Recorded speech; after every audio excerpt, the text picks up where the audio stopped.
Shalom. First and foremost, I want to give all praises, honor, and glory to Yahweh, Bahasham, Yahushai, Bahasham, Racha Kodash. Double honors to the elders and the apostles of Great Millstone, and peace and blessings to the elect. And today we're going to go into the book of Ecclesiasticus, the 19th chapter. It says here, a laboring man, and I think the A here is, maybe like a typo there. Shouldn't be in there, but if you read it without it, it makes more sense. A laboring man that is given to drunkenness shall not be rich. Right, so one that works, you may be working, you may work hard, but if you're given to drunkenness, it's gonna affect your gains. Right, he shall not be rich.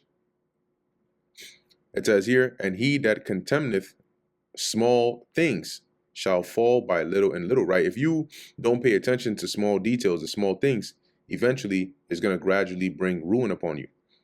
Right, and it tells you, right, the scriptures tell you, I believe it's the 5th chapter of Sirach, not to be ignorant in anything in a small or great matter.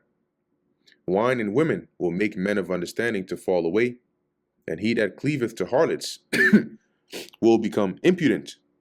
Okay, moths and worms shall have him to heritage, and a bold man shall be taken away. Let's read that in the GNT or GNTD, verses 2 and 3. Wine and women make sensible men do foolish things.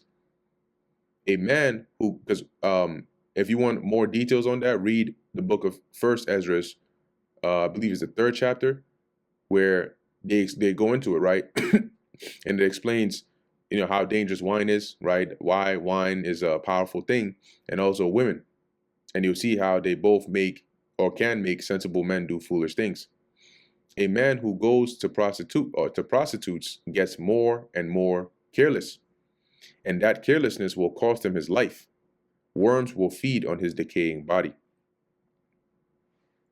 Verse 4, he that is hasty to give credit is light-minded, right? If you are quick to give credit to somebody, you're not, you're light-minded, okay? Meaning like you don't think deep.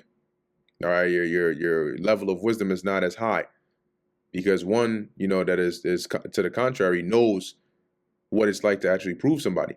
You can give somebody credit too early and then find out, nah, this person really didn't deserve it.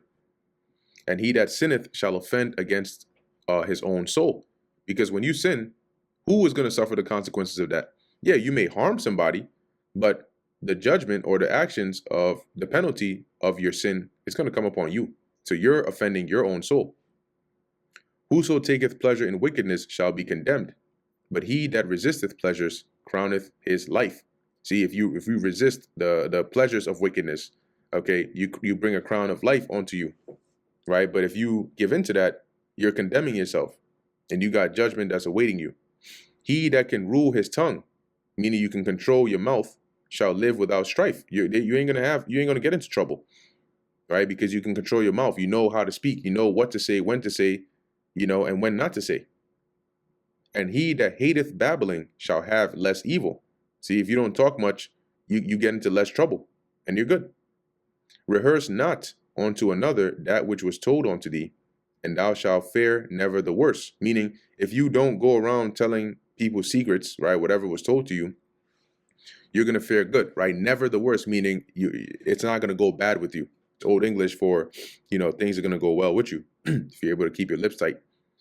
Verse 8, whether it be to friend or foe, talk not of other men's lives. So you don't speak about others' business, as we would say. And if thou canst without offense, reveal them not. So if you can't speak about somebody without, talking shit or offending, then don't say anything at all. For he heard and observed thee, right? Whoever it is you're speaking to. And when time cometh, he will hate thee. See, so they take note of you, of your character. Oh, wow, okay. So you're that kind of person, okay. And eventually, given the right occasion, it'll all make sense to them. See, it wasn't long before, such and such ended up doing this, or this information came out on this person. I always knew it, based on how they were talking about such and such. See, and then now you're had in a bad light among them. If thou hast heard a word, let it die with thee, a word being the secret, and be bold, it will not burst thee. So hold on to it. Holding on to a secret is not gonna make you explode. It says, a fool travaileth with a word as a woman in labor of a child. Like a woman that's in labor with a child is about to, she can't keep that child in, right? She's going into labor. She has to bring that child out. The baby's coming. That's what it's like when you tell a fool a secret. They can't hold it in. It's like them going into labor with a child. They have to bring it out. Verse 12, as an arrow sticketh in a man's thigh, so is a word within a fool's belly, meaning his mind. So when you tell a fool a secret, it's like when an arrow is in a man's thigh, what is the end goal? To get it out. Likewise, if you tell a fool a secret, their end goal is to spill it. They can't wait. You know, that today they call it the tea. Let me give you the tea. Admonish a friend, it may be he have not done it. And if he have done it, he shall that he do it no more. So when you admonish somebody, let's go to the word admonish. To warn or reprimand somebody firmly, to advise or urge earnestly. So before rebuking them, first admonish them, find out the case, speak to them about it. Maybe they haven't actually done it. Or if they have, they'll repent of it. Admonish thy friend, it may be he have not said it, right? Somebody says, hey, this person said something to you, inquire first and speak to them about it, because maybe they didn't. And if he have, that he speak it not again. See? And then you squash it, right? You keep it on good terms. Admonish a friend. For many times it is a slander, right? You may hear something about your friend, and there's a chance more often than not that it's not true. So admonish them, right? Speak to them about it first. And it says, and believe not every tale, and find out, is that really the case? Because, here it is. You may have a friend of a long time, and you're so quick to trust somebody on the outside's word that you don't even know over a friend that you've had for so long. It says, there is one that slippeth in his speech, but not from his heart. So you may say something, right, accidentally, or something you don't mean, but, inwardly, that's not you. It says here, and who is he that hath not offended with his tongue? See? So it's not like this hasn't befallen you before, right? It's not, none of us are perfect. Admonish thy neighbor before thou threaten him, and not being angry, give place to the law of the Most High. See, so before you go right into the aggressive attacks and threats, first admonish, inquire first. Is this the case? And speak to them about it. And if that can't solve it, then, things might escalate. Okay, but as it says, being not angry, give place to the law of the Most High.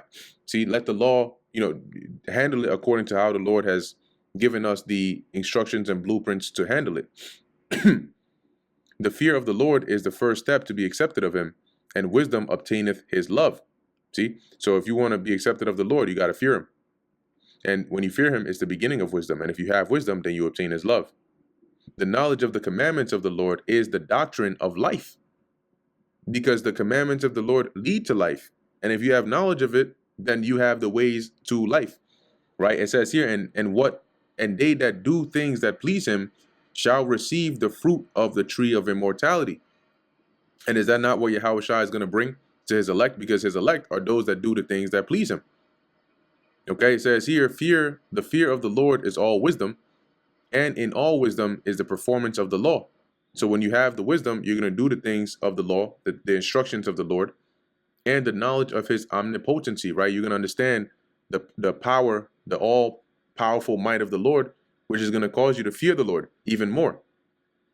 If a servant say to his master, I will not do as it pleaseth thee, though afterward he do it, he angereth him that nourisheth him. Meaning that, if a servant tells his master tells him to do something, he's like, nah, I ain't going to do it.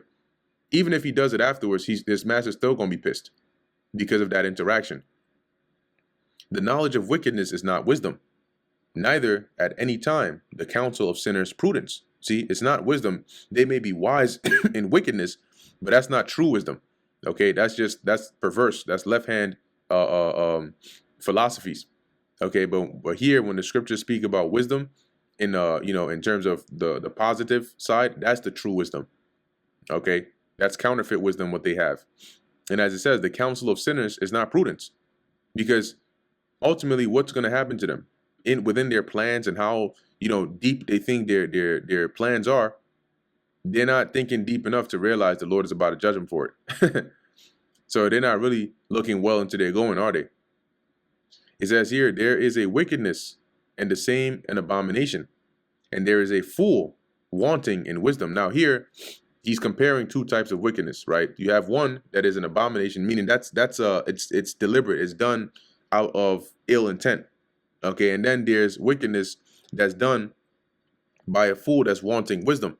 Okay, and that's basically wisdom done from lack of understanding rather than like, pure morale, ill intent or immoral, intent.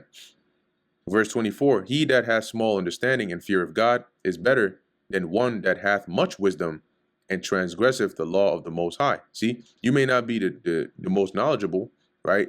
But if you fear the Lord, you're better off because the Lord will bless you with wisdom and you can, increase, and the love of the Lord is going to dwell with you. But if you have all this wisdom and you transgress the laws of the Lord, that's worse for you because now you knew better and you didn't, right? You transgressed having all this wisdom to know not to, and you went and did it. So you really don't have any room or any excuse. There is an exquisite subtlety, and the same is unjust. And there is one that turneth aside to make judgment appear, and there is a wise man that justifieth in judgment. Now, the exquisite subtlety is basically talking about clever craftiness, right? Like somebody that's like really, really crafty, but they do it in a clever way. Okay, because not all cleverness or, intelligence or what would seem like prudence is wisdom. Okay, there's some intelligence that's used for manipulation. That's the clever craftiness. That's the exquisite subtlety. Okay, and so it says here, and the same is unjust. All right, and there is one that turneth aside to make judgment appear. And the turning aside to make judgment appear, that's somebody who distorts justice, but they're doing it like skillfully, and it's making it look like it's fair. It's making it look like it's right, but it's not. Okay, it says here, and there is a wise man that justifieth in judgment. So that's an actual, a one that actually by true wisdom brings forth judgment or justice. It says, there is a wicked man that hangeth down his head sadly, but inwardly he is full of deceit. So it's all an act, right? He acts like he's all sad and stuff, but he's really just trying to get your pity, so he can, is there any way I can help you? Or, oh no, I don't want to burden you, but I mean, this would be a bit, no, it's all deceit. Verse 27, casting down his countenance and making as if he heard not, where he is not known, he will do thee a mischief or a mischief before thou be aware. So before you even notice, right, as they've been faking and faking and faking, seeking the right opportunity, boom. All right, they're going to seek the first opportunity to do evil to you or to take advantage of you. That's the plotting and the scheming. Because when he casts his countenance down and he looks all sad, you let your guard down. Okay, and when you don't know, right, where he's not known, or when your mind is not on it, he will do the mischief before thou be aware, right, at the first opportunity, catching you off guard. Verse 28, if for want of power he be hindered from sinning, that is, if due to a lack of power he can't sin, yet when he findeth opportunity, he will do evil. At his first chance, he's going to do it. A man may be known by his look, and one that hath understanding by his countenance. Yeah, the scriptures tell you that wisdom maketh the countenance of a man to shine, the face of a man to shine. You can tell somebody that's, not so wise versus somebody that is wise by how they look, how they move when thou meetest him. Verse 30, a man's attire and excessive laughter and gait shew what he is. Okay, so it basically shows you what type of person it is.